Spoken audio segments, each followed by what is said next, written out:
Monsieur le recteur, monsieur le professeur, chers et chers collègues, chers et chers participants, à vos titres et qualités. Je suis très honorée de donner ici à Bukavu, à l'Université évangélique en Afrique, le coup d'envoi de ce deuxième congrès organisé dans le cadre de la chaire Mukwege. Le premier, comme on vous l'a dit, s'est tenu à Liège et je suis ici devant vous en tant que rectrice nouvellement nommée de l'Université de Liège, mais aussi en tant que femme et première femme rectrice de cette université. Merci. Oui, il était temps. Et en tant que psychologue aussi, passionnée par la douleur chronique et l'hypnose, et surtout bouleversée par l'atrocité des actes subis par des êtres humains, des femmes et des enfants d'humains, parce que d'autres humains ont réussi à accomplir de tels actes. Lorsqu'à peine sortie de l'adolescence, j'ai vu le film Orange Mécanique de Stanley Kubrick. J'ai été choquée et sûre d'avoir assisté à la violence ultime. Je ne savais pas alors à quel point j'avais tort. Il y a pire encore que la violence gratuite.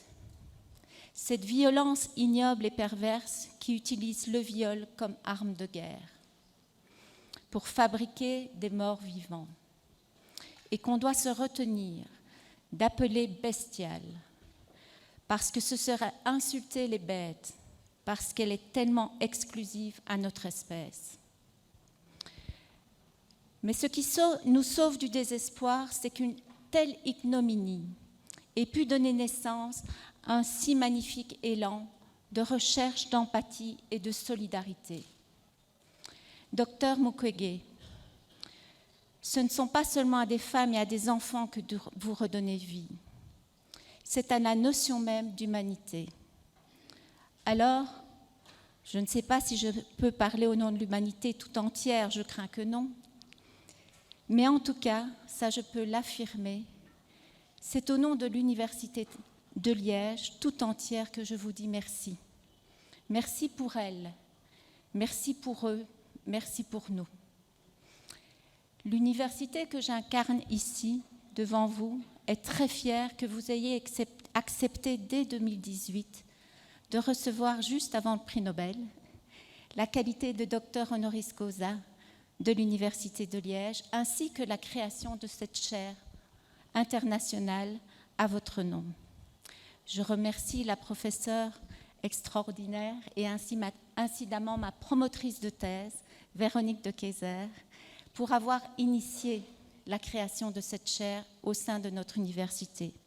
J'en profite aussi pour remercier Adélaïde Blavier, coordinatrice de la chaire, qui l'a fait vivre au sein de l'université, et également Germaine Froid et toutes leurs équipes pour leur travail de préparation de ce congrès dans ce temps assez difficile, très compliqué et bouleversé. Docteur Mukwege, c'est un immense honneur de lancer ici, sous vos auspices, une réflexion de 3 jours sur la violence faite aux femmes et aux enfants. Ce congrès réunit des chercheurs, des experts, des acteurs de terrain venus de nombreuses universités qui, dans le monde, vous ont parfois d'ailleurs décerné, je devrais plutôt dire que vous avez honoré en acceptant le titre de docteur honoris causa. Ils sont venus nous rejoindre pour réfléchir ensemble à comment penser, P-A-N-S-E-R, cette violence. Et je ne doute pas que ce beau paysage, si beau mais si étrangement serein aussi qui nous entoure, renforcera encore leur créativité. Et je repense à cette belle publication métaphorique de la résilience, de feu mon ami le docteur Richard Cook, intitulée « La merveilleuse résilience des os ». Il y explique comment notre squelette se développe et se régénère contre les forces de la pesanteur qui tendent à nous effondrer sur nous-mêmes. L'ostéogenèse se développe suivant les lignes de force des contraintes ressenties. C'est pourquoi les astronautes en apesanteur prolongée perdent d'ailleurs non seulement leurs muscles, mais également leur os. C'est le stress qui subit, qui pilote la calcification. Et c'est ce même mécanisme, boosté par le trauma, qui va permettre la cicatrisation des fractures. Une condition à cela, qu'on puisse réduire la fracture, c'est-à-dire remettre en contact, parfois fracturer, les parois fracturées et les immobiliser, les mettre à l'abri en fait des contraintes pendant quelque temps. Et c'est ce que vous faites ou qu'on tente de faire ici. J'écouterai vos présentations avec cette métaphore en tête et je me réjouis de cette opportunité passionnante.